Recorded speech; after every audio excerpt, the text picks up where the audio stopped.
Here we are again, and this is our 9th session. Our helpers today are, I'm going to ask the camera behind me to let you see Czech to my left. She's going to help us, and Song on my right. I must admit those sound a little strange, or maybe to you, those names, but they sometimes like to use names that mean something to them from the discipline that they've been working on, and I think that Czech probably was so taken with the Czech partner relationship and how we've said it's so valuable, how T and I in early days said it's so valuable to always have a Czech for everything that we do. And so she chose to identify with that name, and we do use it at times. And I think that Song likes the idea that this whole information is like the song of truth, the song of our Heavenly Father. And it certainly is. Well, let's, in an earlier session, I explained to you that I believe that I did, that we got up early in the morning, and while everyone happened to be in the same place because we had a holiday, and we were visiting, and we had a little lesson about the I don't need to get into the lesson because we went over it with you at that time. But here's another little illustration that I want to share with you. In the quarters where I spent last evening or last night, I seemed to sleep only a very short time, and not that that's that unusual. I don't seem to require that much sleep, and that's fine. But from about 1:30 on, it was as if I wanted to stay in communication with T and wanted to see if there's anything that we needed to alter or anything that I needed to particularly be aware of that I was not aware of in our sessions. And one point that came in so clearly that was new to me in a sense because we hadn't discussed it in the sessions was that really these sessions are for this classroom. In other words, it's for the students. These sessions, I feel that I have instruction, that T is helping me, hopefully speaking through me, and so on up the pipeline. But that it's almost as if I have instructions to make these tapes for these sessions for the purposes that the students will have use of if this task continues. And so it puts the focus in a little different point because it's up to them. They don't have clear-cut instructions on what to do with these tapes or these sessions.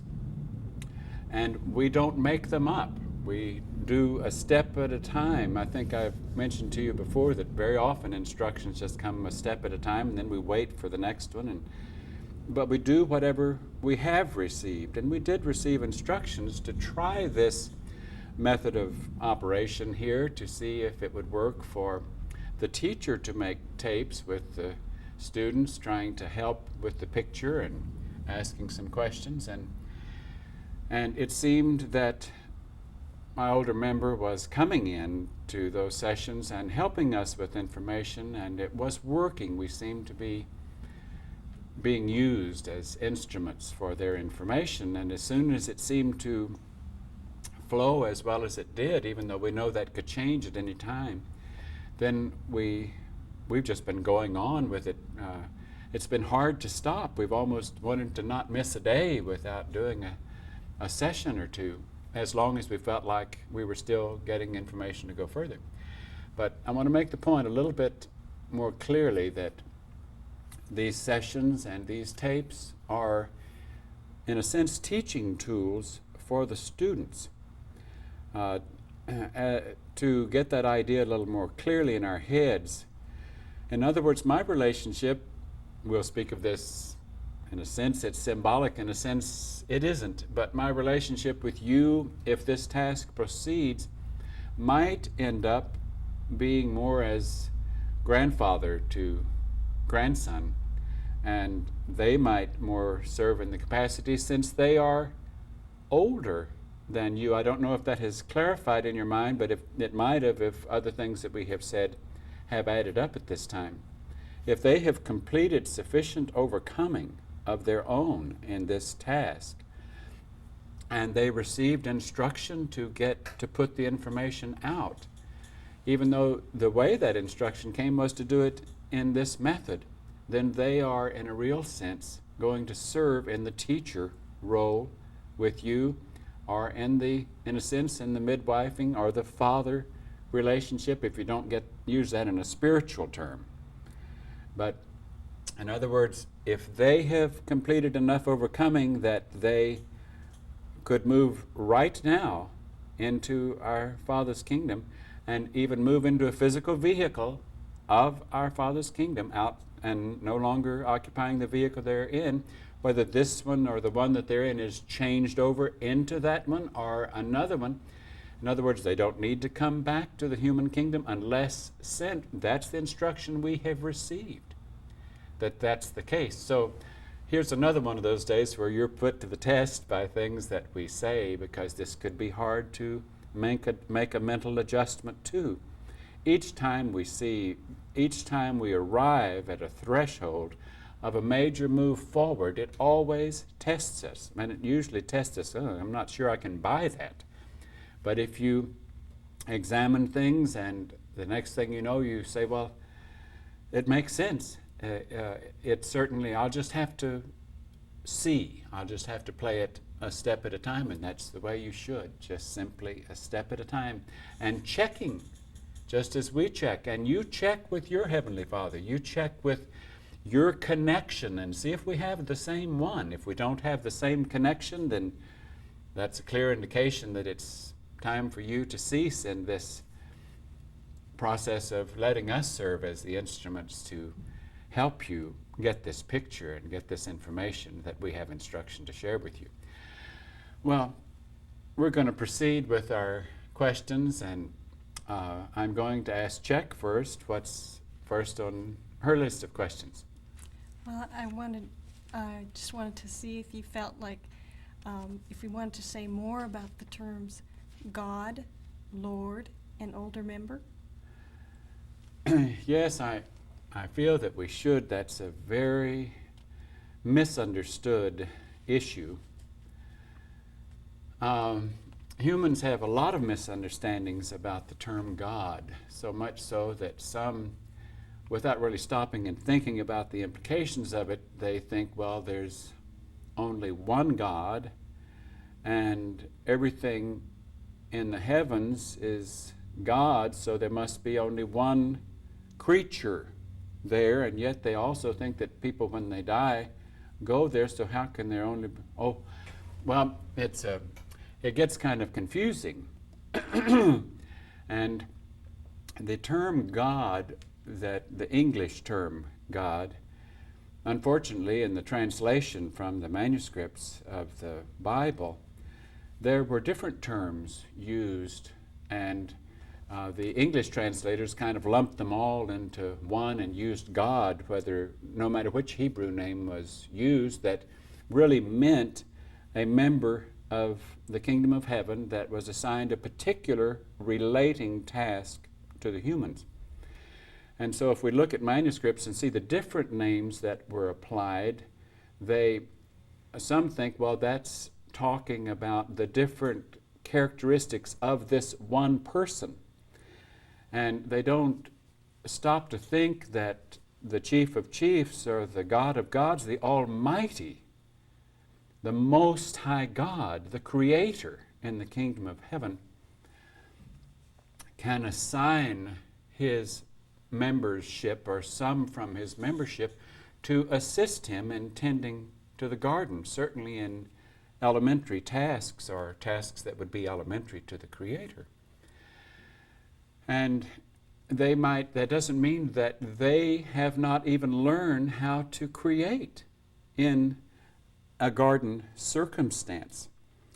But as the different individuals, for sake of clarity and understanding, it would help your head, as it has helped us to understand that, as it has been given to us, that the different members of the kingdom of heaven that were assigned to relate to the humans in this age, depending upon the task that was their assignment, they ended up with a different title. And it was more of a title than it was a name.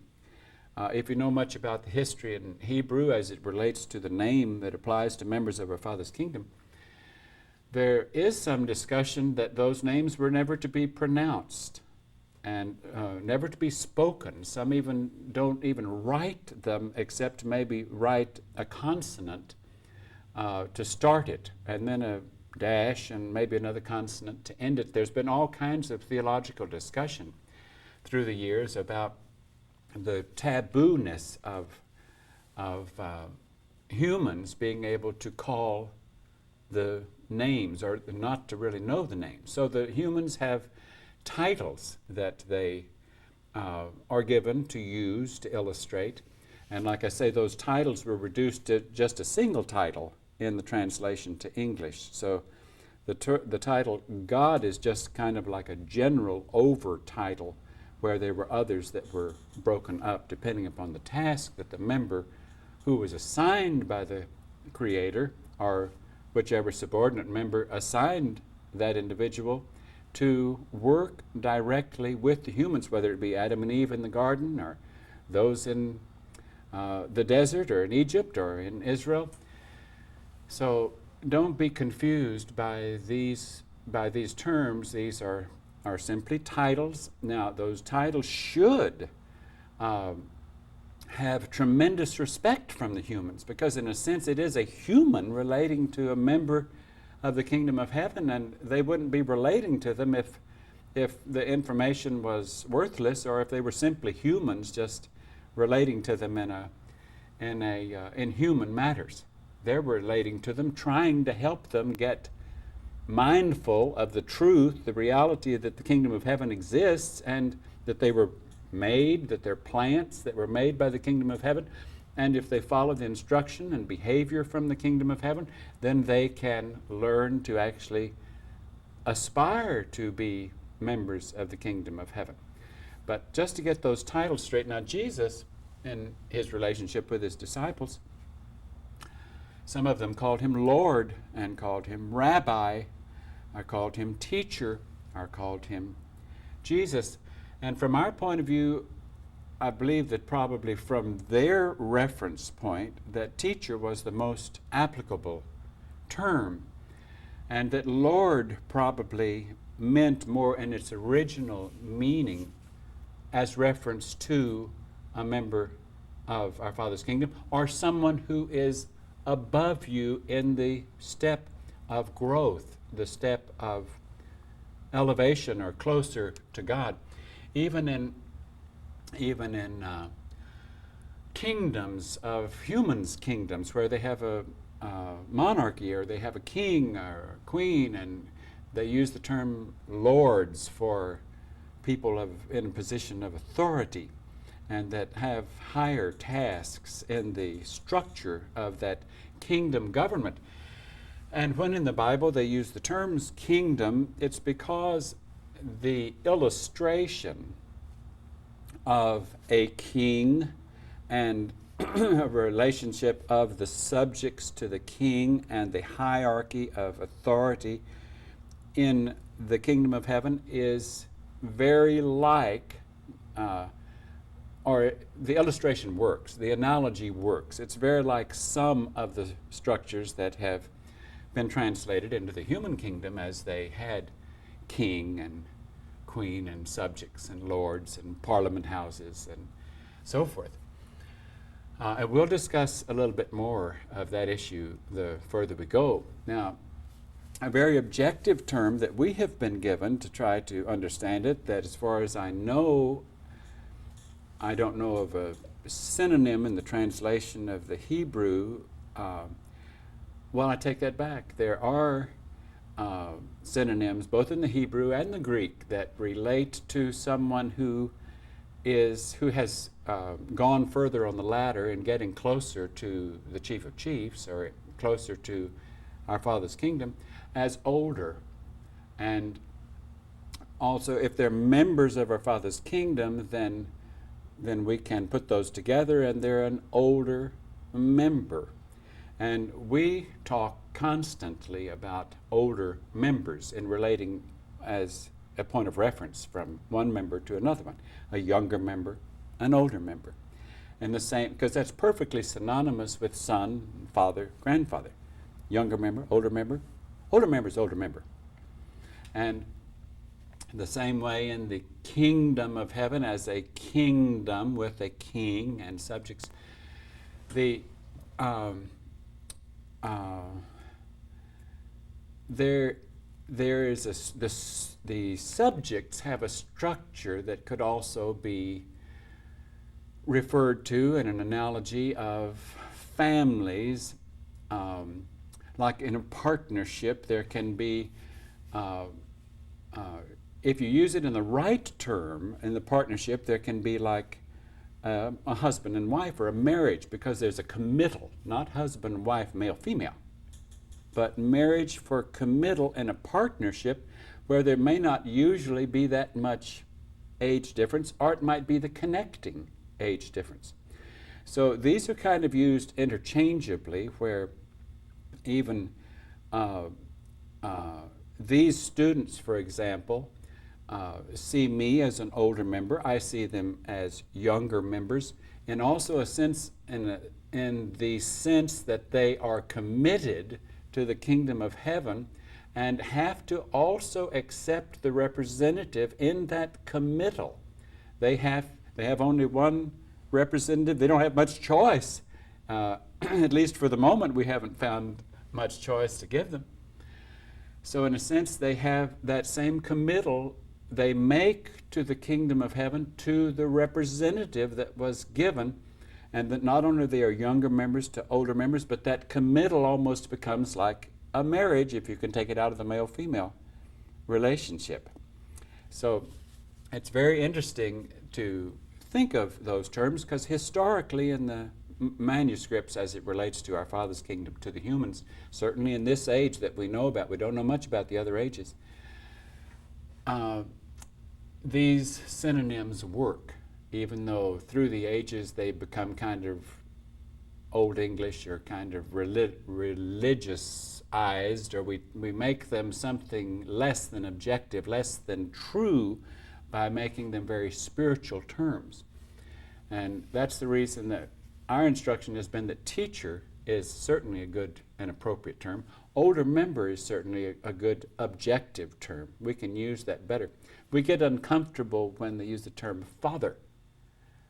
Certainly if in speaking to me, even though I'm serving in that capacity, but they don't use that term in relating to me, because it gives me the jitters, because it kind of brings in the religiosity of that possible terminology, even though ever since we've begun these sessions, we're talking to you about our Heavenly Father. And even though I realize that T is my older member, in a sense synonymous with a father to me, since it's older member, and in a realistic sense, these are my children, because I have been, remember how you get birth into the kingdom of heaven? Babies come from adults from the, so if these are babies that have come from the human kingdom, entering the kingdom of heaven, and I am assigned a role of midwifing, then these are my children, I am their father. But I still get uncomfortable with the, and we don't use the term relating to me as Father, certainly not Lord, certainly not God, certainly not Heavenly Father. We reserve that kind of terminology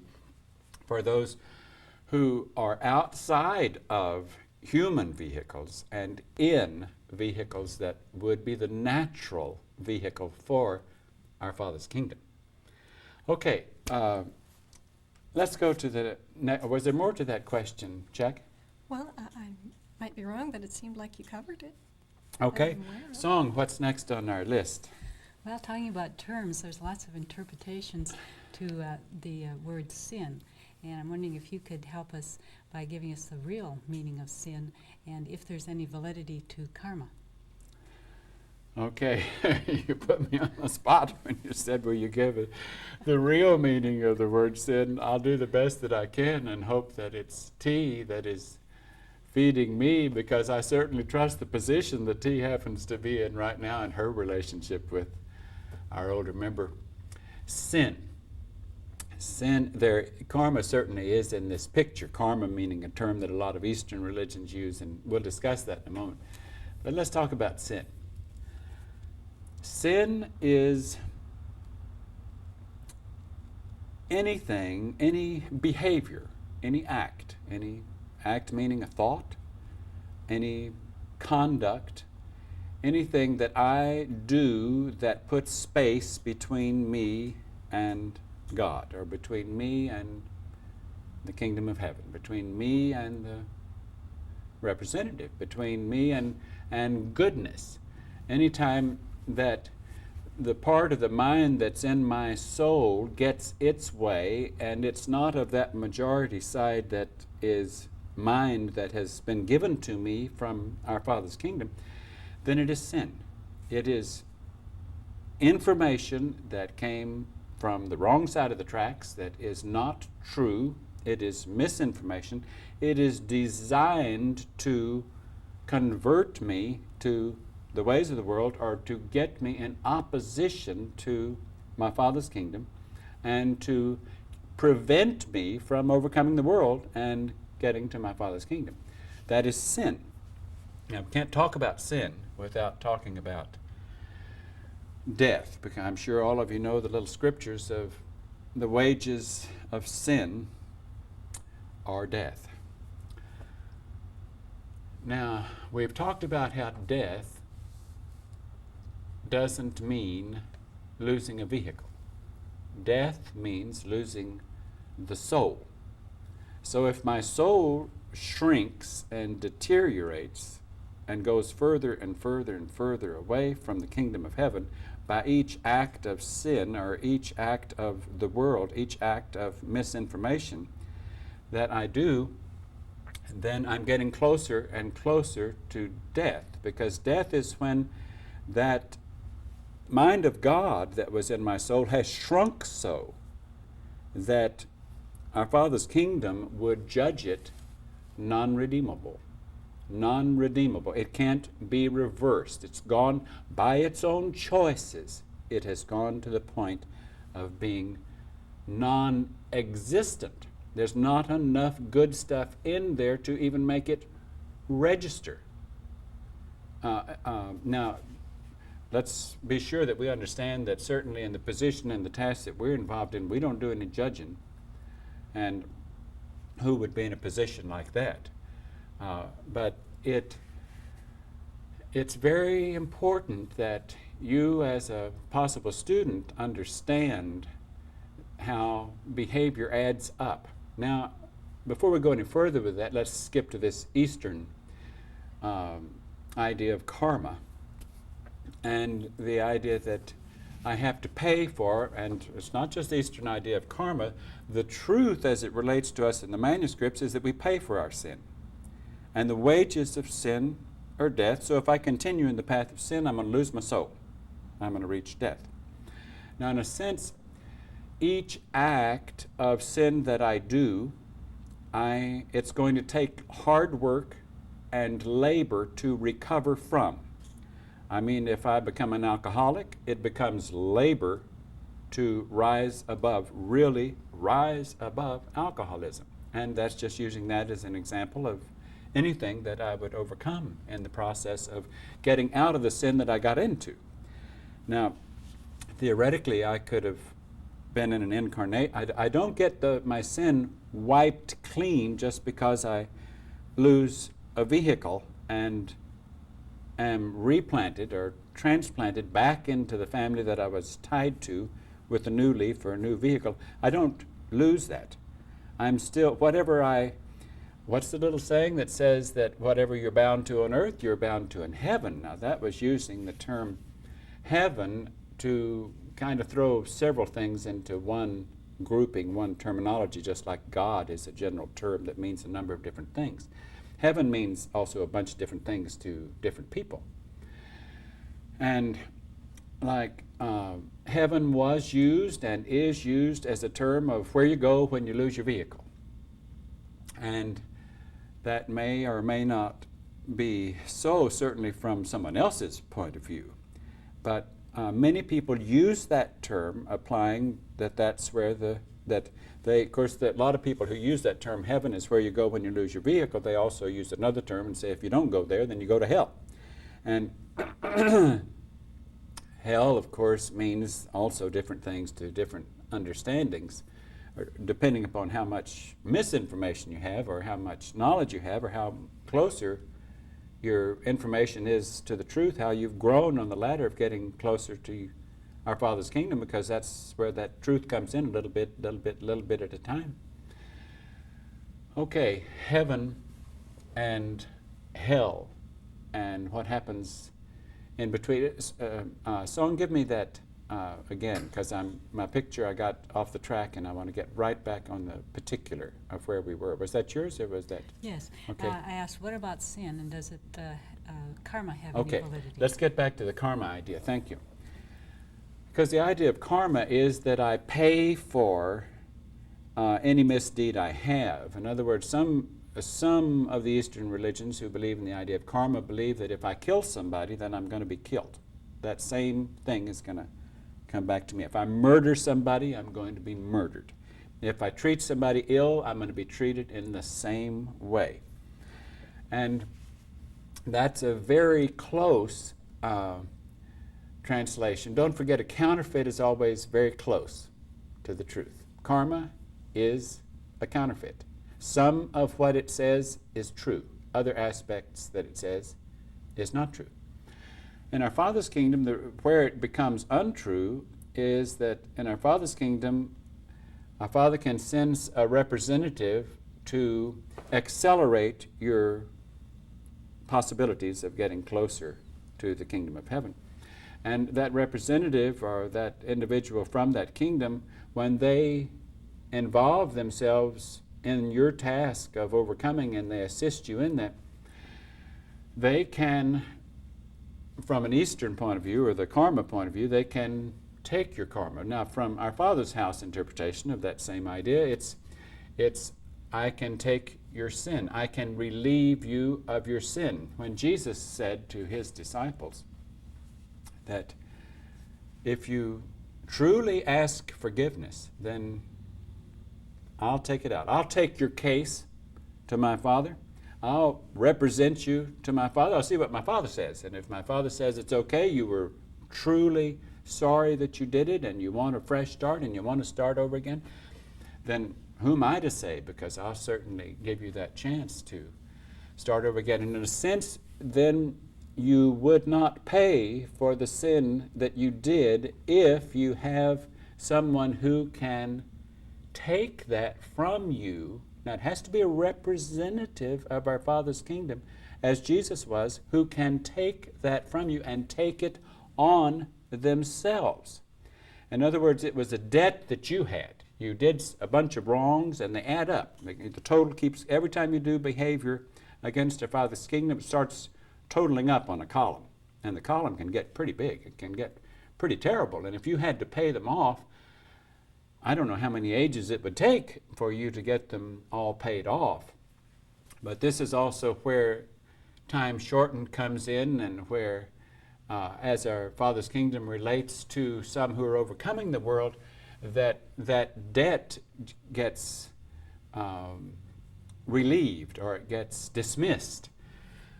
But not altogether, according to the rules that existed in a number of stages of this particular earth age. Now, what I mean, it didn't get relieved altogether.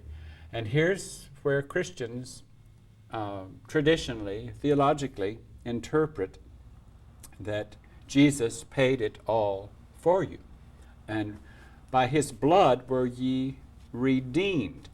Now, in a lot of sense of the word, that's absolutely true, and we'll talk about that for a moment, because he said to his disciples, who were actually physically, personally relating to him, and as they did things that were against his instruction and their overcoming, and they recognized it, they acknowledged it, they asked forgiveness for it, and he said, I'll take it.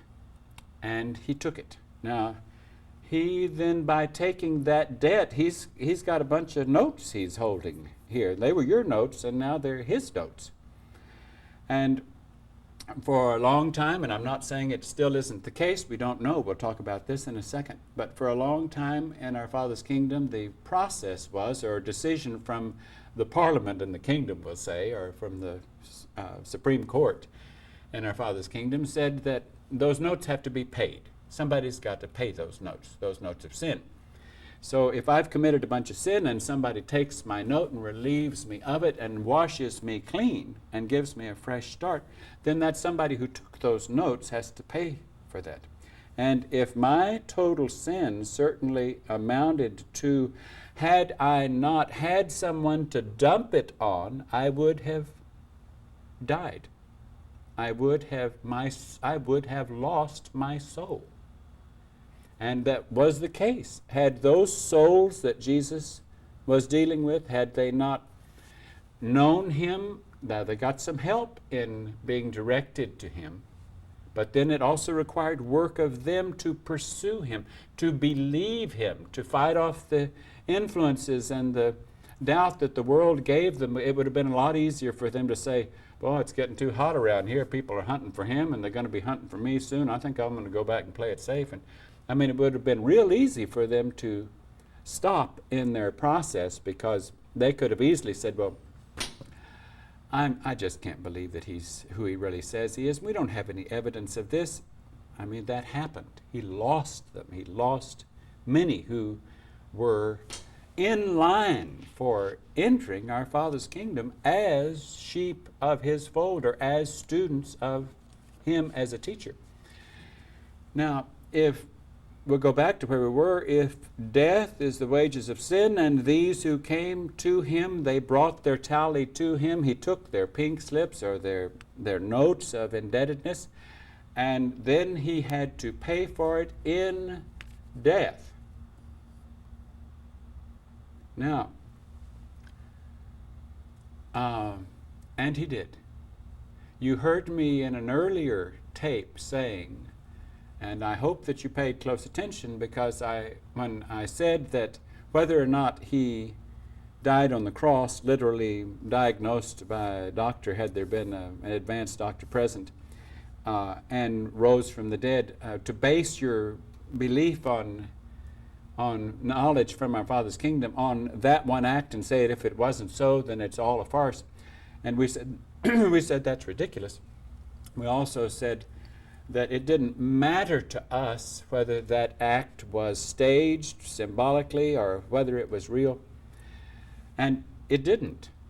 But here's another possibility, that the act could have been very real had the law still been on the books in the Supreme Court as it was handed down, that those debts had to be paid. And if their debts equaled death, then it could also mean that since Jesus took them on, the only way he could pay them is to go through having the sinners, those who are adding up their own tally of the same sins, be those who then initiate that death. In other words, they are then used to pay the debt for those that were students, those who gave their debt to him, and where he wiped them clean, and he was willing to do that. Now, our Father's kingdom is alive and well, and Parliament is still in session. It has not ended. It still makes decisions, and it still relates to the chief of chiefs. The kingdom exists. The king is still on his throne. The whole thing works. As to whether or not that same parallel would have to be drawn today if a representative took those sins and are those notes of owed debt of sin, whether they would tally death, we don't know. Or whether the law has come down in specific cases, because it's always a specific case. And it's not prejudged in that respect. Well, it is prejudged unless it has been changed. But anytime that something tests it, then you go and check the books and you see if that's still what's on the books. And if it's what's on the books, then that's what happens. We don't know what's on the books today. We don't know, for example, if that kind of thing would have to happen to this vehicle. If I would have to lose it in that way because of my relationship with these students, or what would happen to their vehicles as they relate to you if you continue in the direction that you're going and they continue in the direction of possibly serving as older member or teacher as they relate to you. This requires that you travel fast, doesn't it? We don't know what's on the books, and we don't guess it. We are not, as we have said before, we are not in any martyr trip. We don't like that. It's unnatural. It should not be. It was not designed for anyone to like martyrdom or to think that they got spiritual elevation by it, which could be a mistranslation or counterfeit information of what happened at a death which paid a debt, and then therefore freed the one who paid it and went on up. And it's true, as people say, Jesus didn't owe that debt. It wasn't his. Those sins weren't his, even though at one time he had gone through that same process that they were going through long time ago.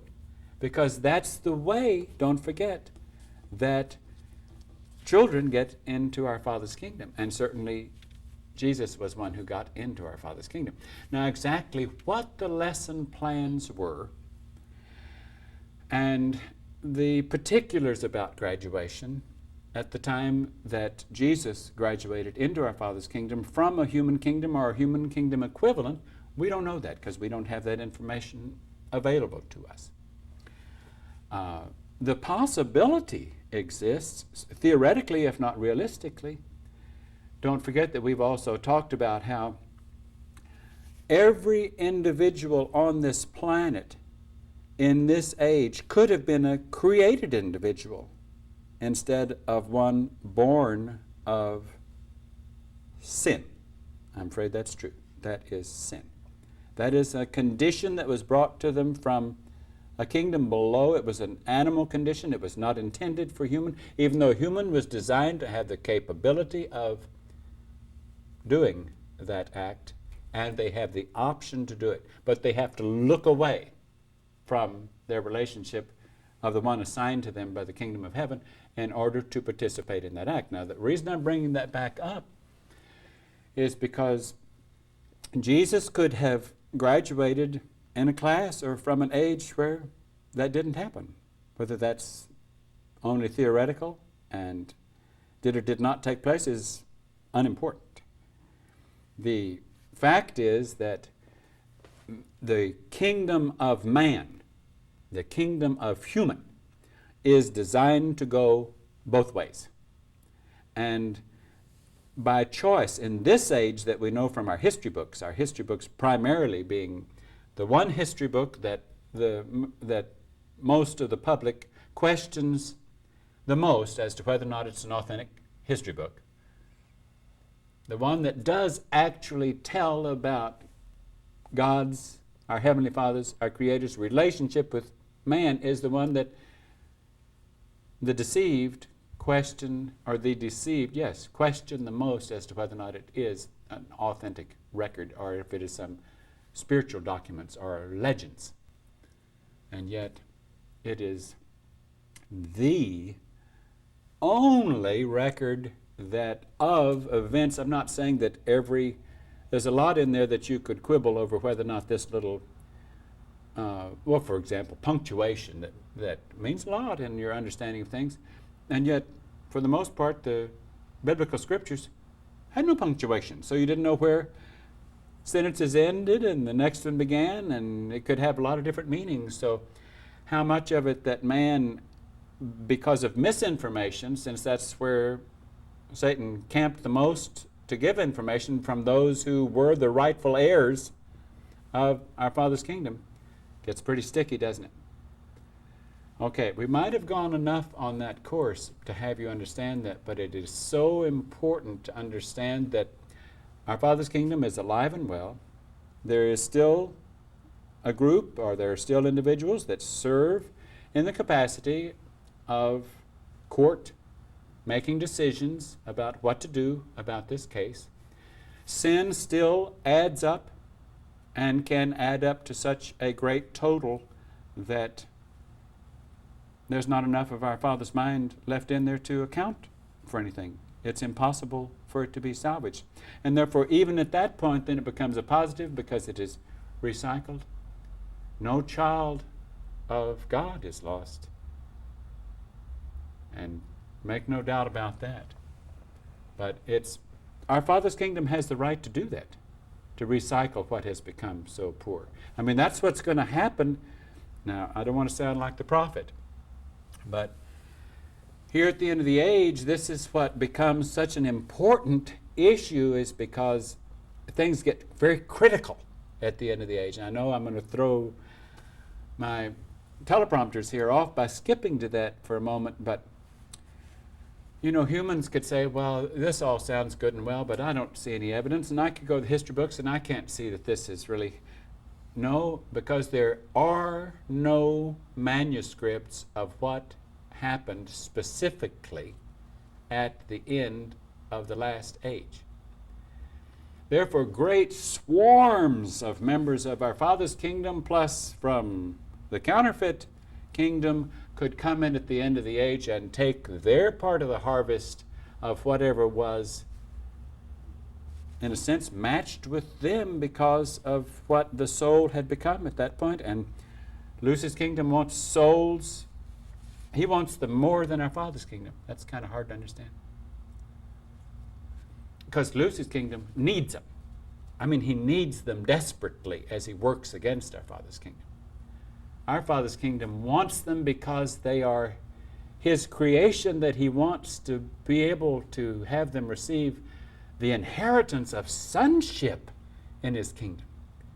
But believe it or not, our Father's kingdom does not need those souls. Our Father's kingdom can get along fine without them. He's not out recruiting them because he needs them for an army to work against Satan. Nope. Different altogether. Our Father's kingdom does not need them. Our Father's kingdom is all sufficient. All for our sake. All involved in being a benefactor. All involved in trying to help those with potential receive their potential. Not concerned with building an army. I mean, it's certainly true that our Father is so pleased and excited, and nothing could make him happier than to have graduates into his kingdom, new children, new grandchildren, new great-great-great-great-great-great-grandchildren, if you talk in a relationship to the Creator. And it's important that we understand that. Check what's next on our list. Well, would you like to talk about the domesticated animal's relationship to human, and is that a usable parallel? Well, I'm glad you brought that up, because I think that we should discuss that, and this is going to test some others, because we'll have to use terminology that you might have been taught by certain traditional backgrounds to be turned off about. And we have discussed this slightly, and this, I'm afraid we can't discuss this without also discussing the appropriate usage of terms like creation and evolution. And I'm not talking in terms of Darwinianism. But just because Darwin existed doesn't mean that things don't evolve, and we are prohibited from using the term evolving, or thereby using it as evolution. Our Father's kingdom has designed a lot of things within the framework of his creation that evolves. And yet, where he does not want things to evolve, he takes out a link in the chain so that it can't evolve beyond that. I mean, there'll be a missing link so that there's no evolvement beyond that. Or he might permit certain things to evolve and others not to evolve, or vehicles not to evolve, but some souls to evolve. So so in that usage, again I say not in the typical Darwin usage. In that usage, the design of creation is also involves evolving, which is beautiful if you think of it in the right way. I mean, as you look at the various degrees of souls that you might be acquainted with on this planet, as their various stages of growth, you see things evolving away from the truth, away from our Heavenly Father. You see them evolving closer. You see that happening in whether it be religious groups or families or nations or anything. You see them evolving or getting more corruptible, more perishable, or less corruptible, less perishable, and that's what it is. Back to Czech's question. Let's talk about the illustration of a domesticated animal in its relationship to the human kingdom, and use it as a illustration or a parallel of a human that's trying to get into the heavens or into our Father's kingdom. When a domesticated animal doesn't like to act like an animal, doesn't even identify with being an animal, it only cares to please its master, which is the case in different nations with different animals. For the most part, in this nation, or in the U.S., it's the dog, or in some instances the cat. The thing that identifies, that we'll use as our analogy here, is when all that little animal wants is to please, and it just runs around wanting an indication of, am I pleasing, and just waiting for one moment of attention from that human. And it doesn't like to run with dogs. If it has truly evolved, it doesn't. And I have to bring up another issue here that might touch your funny bone in one way or the other. I can remember hearing some animal rights people who are concerned with the overpopulation of animals in the world, and they talk about this: have your pet spayed or neutered. And that's one of the kindest things that could happen to that dog or that pet, because then that gives added help to that little pet to be more preoccupied with service, more preoccupied with pleasing, more preoccupied with what can I do. Now, a lot of times that's where it kind of separates, where certain dogs who want to be petted, and that's about as far as their service gets.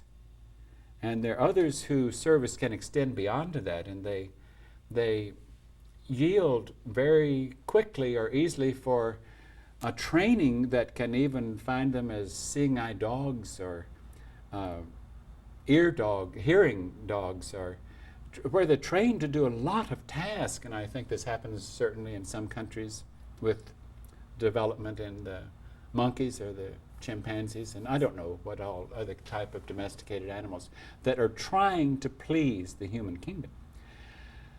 Well, unfortunately, the same ratio happens, that the more difficult the transition is to pleasing, or the more requirement it is, in other words, the stiffer the task is of trying to assist in real service to the human kingdom, the more it weeds out a lot of the dogs or whatever the domesticated animal might be that really shows a conscious desire for approval and to serve. It's the same way as a human is trying to overcome his humanness and not associate with humans, and wants only to be a member of our Father's kingdom, and would even crave to be spayed and neutered, and we're not certainly permitted to do that kind of thing because of the position of jeopardy that it would put us in. Remembering that in generations past, that even some of those Essene communities that we talked about, and they did do neutering of their sexuality in order to get closer to their Heavenly Father. And Jesus certainly knew of that when he gave the little illustration of some become eunuchs because, for the sake of the kingdom of heaven, some become eunuchs because others have made them eunuchs, some make themselves eunuchs in order to serve the kingdom of heaven. So if you read that carefully within its context, you see how that exists. There's a very strong parallel. Now, at this point, we have to switch into another gear as we talk about this domesticated relationship of the animal to the human, or the human to our Father's kingdom. And we have to talk more in terms of soul than a vehicle. Because if you just understand that the most likely scenario, or the most likely, I'm not saying this is true, and we don't teach it as truth. We have examined it because it was given to us to examine, and it seems likely, and we certainly wouldn't be disturbed if that's the way it happens. But that the soul of a domesticated animal that wanted only to please and was willing to go to X step, that at some point they received their reward and got to move in as beginners in the human kingdom. And we don't know what all the rules were as to who got to move into the human kingdom and who got to move, what souls got to move into the human kingdom. At that point, then really this thing that we call soul and identify as a package for mind that comes from two sources, even the rightful application of the word soul comes into existence at the first time. Needless to say, the dog wasn't able to talk to his neighbor dog about his soul. That wasn't in his vocabulary. Only upon reaching into the human kingdom does even that word processor become a part of his potential and to his brain and his understanding. So in that sense of the word, then soul began in the human kingdom. Though there was still something that could have certainly come from that devoted creature, that life force that wanted to move up, that wanted not to be like the other creatures in its kingdom, but wanted to associate with that kingdom. And it helps you get this picture if you can accept that illustration. Whether the illustration is that accurate or not is relatively unimportant, though it seems likely that it might be. Okay, I was going to go to a later question, but I think for the moment, we'll stick to our pattern here. Was that Czech's question? Mm-hmm. Okay, Song, what's next on your list? I wondered if you wanted to go back to the topic we were discussing at the end of the last tape on possessions and indebtedness and charge cards, and perhaps not leaving a mess behind. Well, we have to, because we just barely got started on that, and that's such an important issue. I'm trying to recall, since we have made session 6 and 7, wasn't it, or 7 and 8? 7 and 8? Mm-hmm. We've made 7 and 8 twice, and it's hard to be clear as to how much was made. And, you know, I've got to stop here and remind you that that makes it hard for me. Okay, we've talked about how lessons are hard for us. And the reason they're hard for us is because it drives it home. And the lesson that I learned that caused us to have to do that has side issues like the one I'm speaking of now. It makes it hard for me to remember. And being hard for me to remember helps me not forget that lesson if I apply it in that way. Okay, to go back to the topic. And it'll be funny if just about the time we get back to the topic we see the little card. Haven't seen it yet. Okay, here we go. And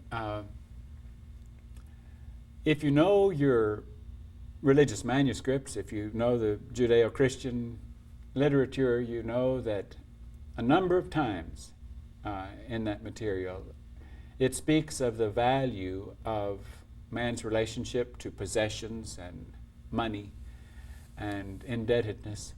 And if someone borrows something from you, that you if they need to borrow it from you, that if you have it, then, and they need it, and it's valuable to them from our Father's point of view, then you give it, and if they pay it back, fine. If they don't you forget about it. Needless to say, that's not the way it is in this world. And that's not really nearly as important an issue as the issue that has gotten so totally out of sync with our Father's kingdom, and that is indebtedness. The human world out there today, everyone owes for everything, and that is totally contrary to our Father's kingdom. According to our Father's kingdom, you should not have use of anything that did not come your way rightfully. It is improper to go out and borrow money, then get something and put it into use, and then you owe for it, and frequently, by the time you've paid for it, it's worthless. So then what do? You borrow more money and buy insurance policies to cover what it was that you didn't have use of, so that you would have a guarantee that you might be able to have use of something you had no right to have use for. Well, I'm going to try to go as quickly as I can with this issue. The principle that we have to live by is that we are not permitted to have any indebtedness. And we can see the value of that what is given to us is adequate. If it is not given to us, then we have no business using it. If we ask for it and do not receive it, we go and re-examine our asking and discover that it was improper asking. It was inappropriate asking. And the same thing goes for credit cards. How can we owe the petroleum company for gasoline that we're using in our automobile when it isn't paid for? It isn't ours. And we might not ever have the ability to pay for it. And of course, well, then Satan has another little thing that you can come in real neat. You can just get it all relieved by just chapter 11, to get a fresh start. And yet, it really isn't a fresh start. It's in a sense, it's held against you. But the principle of our Father's kingdom says that what I give to you, I give to you. It is yours. He does not give us anything that we owe him for. When we do things, we talked about the only kind of indebtedness that he knows anything about, and that is when we go against him, then we are creating an indebtedness against him that is hard to pay for step by step, of course, unless relieved.